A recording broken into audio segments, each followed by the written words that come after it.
Alright, y'all. So we back on here with another podcast episode, and we on episode 8, I think. And today we're gonna be talking about tips on how to make healthy eating easier. Because I know a lot of people, like, it's a lot of costs you have to deal with, and then some people are like don't know what to get or like how to get it or where to get it from. So I'm gonna just kind of go over some things I think could help people out, in achieving a more healthy eating lifestyle. So the first thing I want to state in preface before I go into this is healthy eating is subjective to each person, and not everyone's gonna eat the same. Like just cause like I'm vegan, that doesn't mean you should be vegan. You should eat the way that works. Obviously, there's some fine like great guidelines you could follow, but everybody's at the end of the day is gonna eat different. So not everyone's gonna eat the exact same food.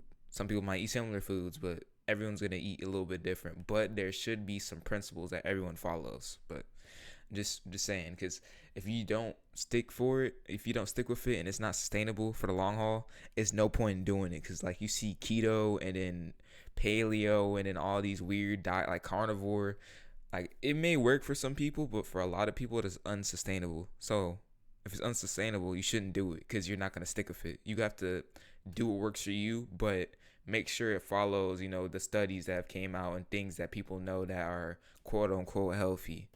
So first one I'm gonna start with, and I do this. I'm gonna kind of explain cooking things in bulk. By cooking things in bulk, I mean like getting one food and making a bunch of it so you can spread it out throughout the week. Because the thing is, a lot of people like students, people who work, and just people that are busy, when they get home and it's like 9 p.m., what do you think they want to do? Sleep. They want to go to sleep. So if they're really hungry, I mean, it's more convenient to go to the McDonald's down the street. Why would they want to cook? I mean, that's just humans like naturally just, I mean, you just wouldn't want to cook. But however, I mean, the thing is, if you really want it and you really want to, prioritize your health, you have to think forward.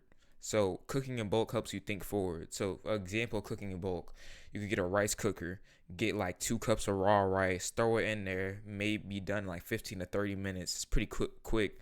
And then boom, you got rice throughout the whole week. You can pair with proteins. In terms of proteins, what I do personally, um, I get a pressure cooker. Well, it's not mine, it's my grandma's. I have a pressure cooker and I throw a bunch of beans in it. So I soak the beans like the night before. You don't have to soak the beans, but I do.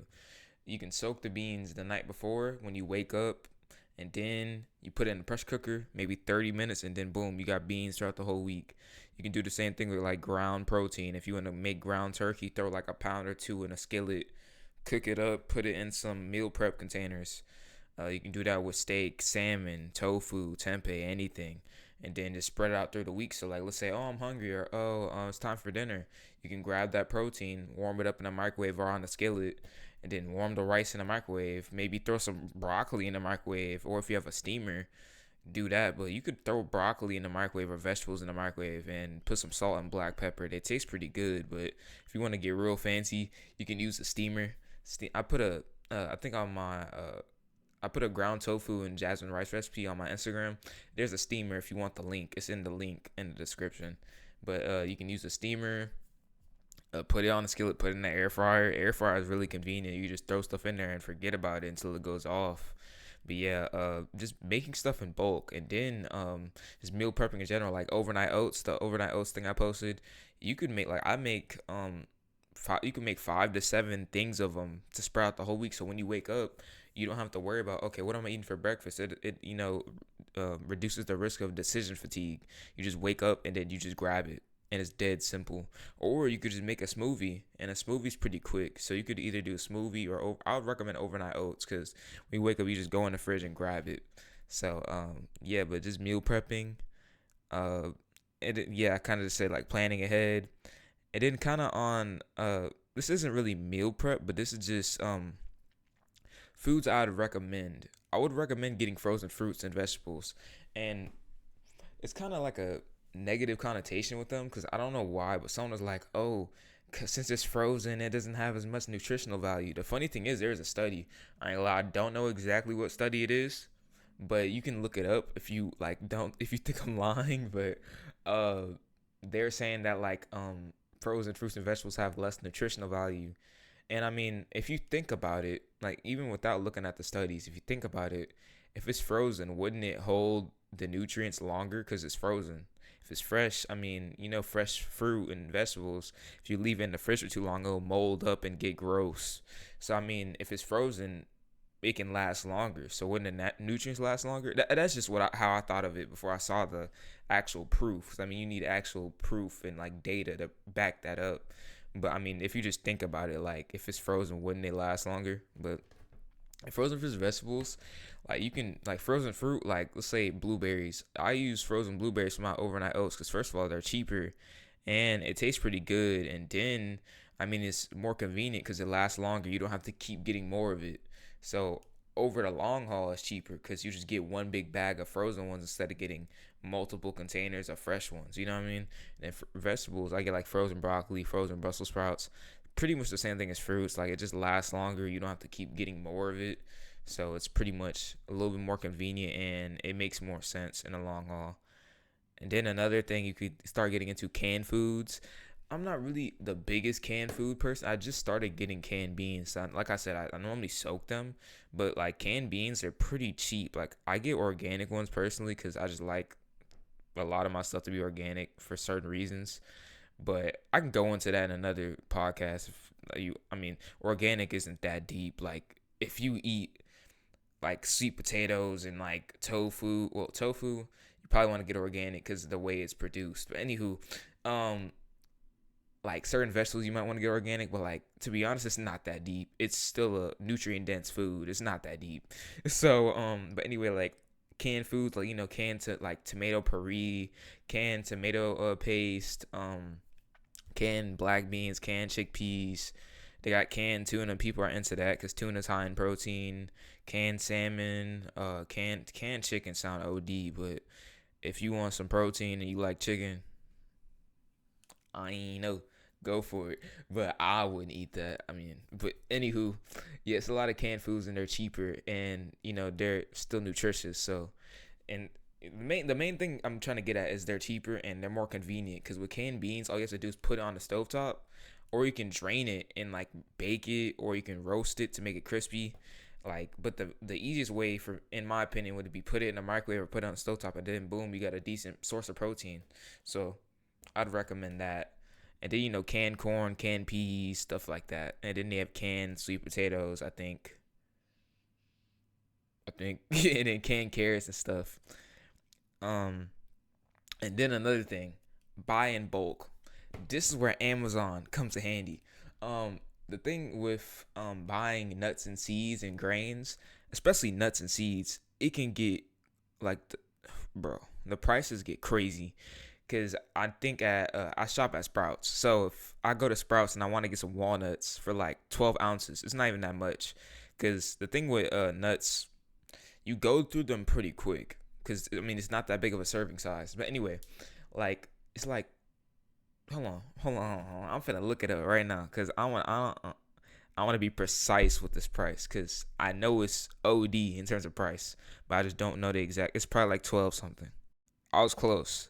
Well, for it's actually 10 ounces, and for the organic raw ones, it's 11.49.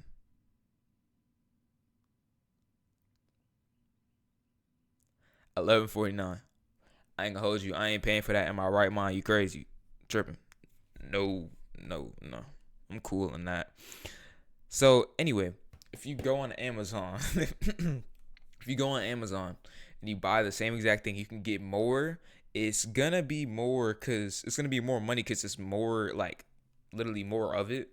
But however, like I said, for like the frozen fruit and vegetables, you don't have to keep buying it, so it extends over a longer period of time. You get what I mean? So it's gonna be cheaper in the long in a long in a wider lens of seeing things. It's gonna be cheaper. So if you want to buy things like grains, like maybe oatmeal, nuts, cashews, hemp seeds, sunflower seeds, all that, I would buy it in bulk because the thing is, it starts getting ridiculously pricey if you keep buying it from like local stores like Walmart or Kroger or Sprouts or HEB. It just gets crazy. So I'd recommend buying stuff in bulk. Oh, speaking on shopping at the right stores, the thing is you wanna look for good deals because the thing is some things aren't gonna be on sale, but if it's on sale, go for it. So certain stores that are a little bit cheaper that I'd recommend is Walmart. I mean, everybody know about Walmart. You can get some decent deals there. Then Target, I know they have some decent deals, but Aldi's the one I'd really recommend. Aldi, and I think let me think of another one, like another good one. HEB, Sprouts, no, it's kind of cheap. It's cheaper than Whole Foods. Whole Foods, I mean, it's kind of OD in terms of price, but I'd recommend Aldi.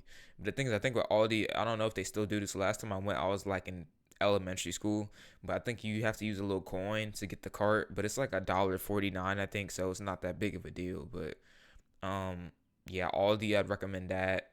And Walmart, I'd probably say Walmart and Aldi, maybe Kroger. You could probably throw Kroger in there. Just knowing what stores have what, and let's say, for example, a prime example at Sprouts they have this peanut butter brand. It's called Santa Cruz, and it's like $8.99 there. But if you go to Kroger, it's like $6.79. What store you think I should go to? Kroger.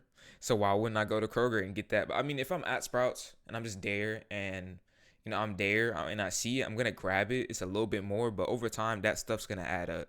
So just know, okay, if I can get the same item at this store and it's cheaper, you should probably go to that store and get the cheaper one because it'll add up. But I mean, let's say you're just there and you're doing all your shopping there. Okay, that makes sense. But just know the price difference from store to store and keep that in mind when you're doing your shopping.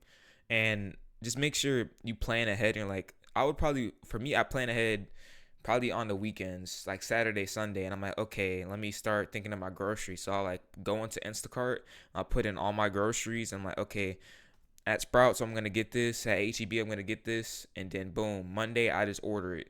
But if I'm not at school, I'll go up there because it's obviously cheaper because it's a delivery fee. But Instacart is convenient. It is more convenient. So or I might just order from HEB or go to Sprouts, or I might just shop at Sprouts that week, or I might just shop at HEB. It depends. But Instacart is cool, like if you can't drive. But if you can drive, I'd recommend driving because you save money, even though maybe gas money. But anyway, but yeah, that's pretty much everything I wanted to go over for that. Main key takeaways from that: meal prepping, buying in bulk, and what's another one? Frozen fruits and vegetables. Those are like the three key things. And obviously, the main one is consistency. Find something you can stick to for a long period of time and stick with that. Like obviously, if you see someone, oh, they're pescatarian and oh, they're carnivore, and you might want to be like, oh, like they're saying it's working for them, which it may be, but the thing is that gonna work for you? That's the big question. And if it's not, then maybe you should find something different. I mean, just experiment. It's cool to experiment. I think you should experiment, but once you find what works for you, stick with it. You don't want to veer off too much because you want to keep it consistent. But once you experiment and you're curious and you lean into that curiosity and figure out, okay, what works for me, then once you got it, stick with it.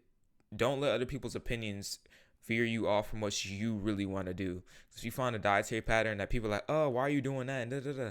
If it falls within the quote unquote guidelines and things that we know that are quote unquote healthy, go for it. I'd go for it. And another thing, last thing I want to close off with is just take your time. This stuff, with health and nutrition and fitness and training, all of that takes time to adjust. So just give yourself time, give yourself a little bit of grace, and just stick with it and stay consistent. That's the main thing I can tell you. But those are a few tips on how to lean into healthy habits. If y'all want more videos about stuff like that, I'm free to make them. And then obviously I make recipes, so if you want some inspiration, my Instagram's Lil Rascal Adani, so go tap in. I be making some fire recipes, so if you want some inspiration, I'd check that out. But that's episode 8, and I'm gonna see y'all next time.